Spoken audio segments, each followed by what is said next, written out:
Hi, you're watching Velo News TV. I'm Neil Rogers on location in Girona, Spain. I'm with Garmin Chipotle rider Magnus Backstedt in what is going to be the first of several, 22 perhaps, Tour de France video diaries. Magnus, thanks for agreeing to join us for the Tour de France, and thanks for meeting us this afternoon. It's my pleasure, anytime. So it is Monday afternoon. You arrived in Girona Saturday night. You're one of the few guys on the team that doesn't call Girona a European base, and people might find it interesting that you're a Swedish rider and yet you don't make a home in Sweden either. Talk a little bit about your residence in Wales.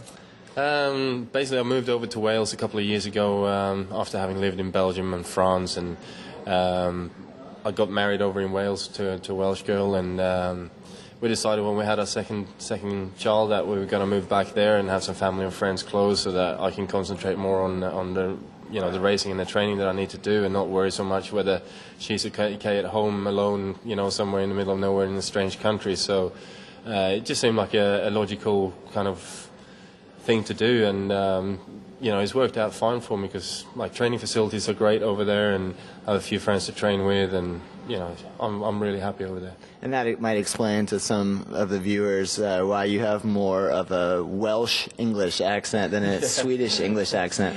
Yeah, I mean, I've gone through a fair few different accents in my time, and living over there now, it starts getting a bit more British or Welsh kind of tone to it, but yeah, that's the way it goes. A little bit of a shock to the system. You were out on the team ride yesterday. It was somewhere in the mid-90s coming from Wales. I mean, is that a little bit of a shock to the system, the first really hot, sweaty ride? Oh, definitely. I mean, we've had some decent weather, but not that warm, and it's always a bit of a shock to the system to sort of get used to the heat and acclimatise yourself a bit, but I think I covered pretty well yesterday, and I'm starting to get used to it now, so it's kind of good to come from really hot weather, go up to France when it's not really going to be super hot, and you actually feel a bit fresher all the time, and hopefully I'll be used to it when we get down sort of towards the south of France again to the real heat, and it won't take so long time for me to acclimatise to that kind of weather. Right, yeah. Well, let's talk a little bit about your 2008 season. It looked like you started out really strong in Qatar, and then everything went kind of pear-shaped with the broken collarbone. And sort of take us from there all the way leading into the Tour. Well, the season started off, like you said, pretty well, but 5 days into it, I ended up with a broken collarbone, and I had to regroup and try and sort that out as quickly as possible. And of course the classic season was in jeopardy straight away then, and it took a lot of mental strength to pull myself back in time for the classics, but with the support from the team that I've had this year, and everyone around me, like teammates and all the directors, managers, and team doctors and physios and whatever you can find, it was actually the easiest injury I've ever had to cope with, and everyone kept on believing in me that I was going to actually pull through and come out for the classics and on top form, and I think I did, but unfortunately we had some mechanical issues on the Forest of Arenberg, and the team worked really well for me up until then. It was probably the easiest ride I've had up until the Forest of Arenberg in any Paris-Roubaix that I've done, and it's just a shame that a couple of broken wheels are going to mess up an opportunity like that. But that's the way it goes. It took a bit of a blow there. I was really happy that Martin actually finished fourth in the end. That kind of made a bad day a lot better.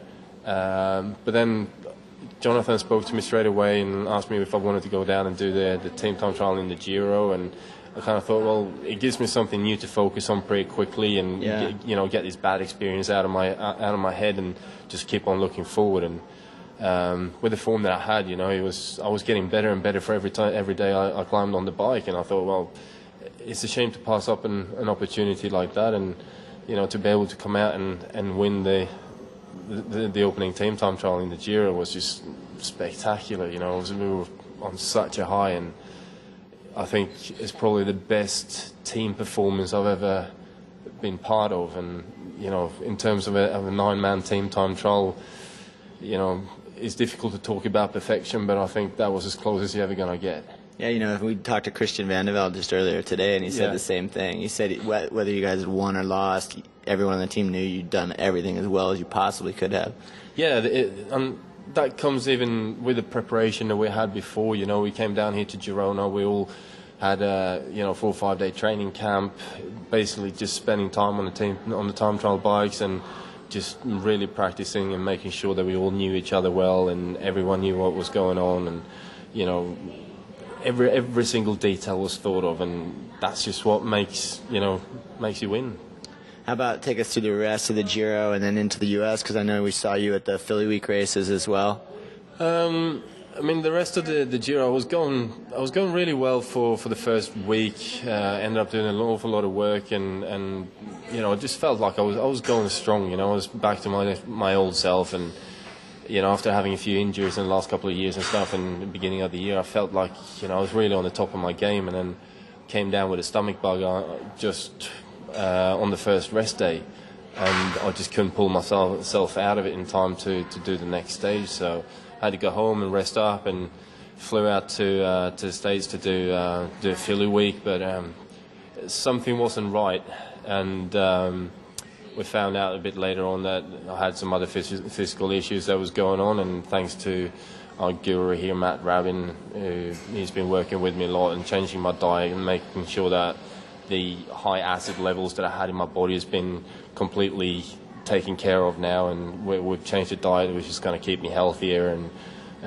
hopefully perform a lot better as well. So it's been a bit of a rocky road the last couple of weeks now, but I feel like I'm on top of it now, and I'm just getting better and better now for every day. So give me another 2-3 days, and I should be back to 100%. Was there ever a time when you were worried that perhaps your Tour de France, your position on the Tour team, was in jeopardy? I mean, was that the type of thing where you in discussions with Jonathan and saying, well, I'm doing the best I can, but I may not be 100% for the Tour? Yeah, I mean, that's definitely an issue, and has been an issue for quite a long time now, that, you know, am I going to be able to pull myself out of this quickly enough? And like most of the guys that's been working with me, especially Matt Rabin now, he seems to feel like I'm going to be okay by the time we get to the Tour, and working closer with my coach as well, we sort of, everything seems to be there on the days when I'm feeling good, and I have, you know, I've had a couple of days when I'm being really good and a couple of days when I'm being really bad, and when I'm good, it's all there, everything is there, all the numbers are coming out on the screen, you know, and it's just a question of me getting my body to function 100%, which it is doing now, and now the next couple of days it's just a question of building up an energy level that I can actually use for racing, and you know, I'm not worried at all. I think we're definitely going to be on top of the game by the time we get to France. I think you've more or less answered my next question, but for those who have become accustomed to seeing you in the Swedish national champions jersey this season, just a quick explanation as to you know, your decision to skip the national championships that were just yesterday, Saturday. It was on Sunday, the nationals, but I'd taken a decision quite a long way back that I wasn't going to go up and contest it this year, and part of the reason was that the course up there this year didn't suit me at all. Also because I really want to focus on the Tour this year. It seemed like, you know, it's a long way to travel up there and do the nationals and then come back in time to leave for the Tour. So it's always been a bit of a stressy situation at this time of the year, and I just felt like, okay, you know, I really want to give this year a big go at the Tour, and obviously now with the physical issues that I've had, it was, you know, there was no chance I was going to go up there and race, because that would have been detrimental to me and to the start of the Tour.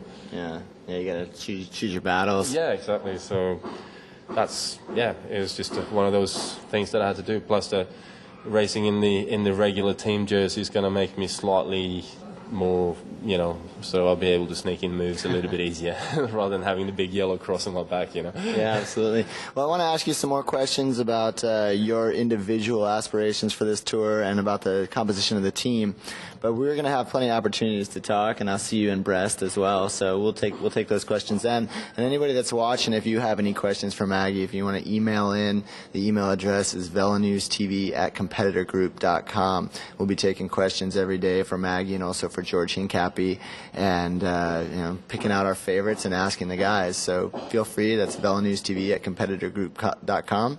We'll see you in Brest. Maggie, thanks for the time. No worries, anytime.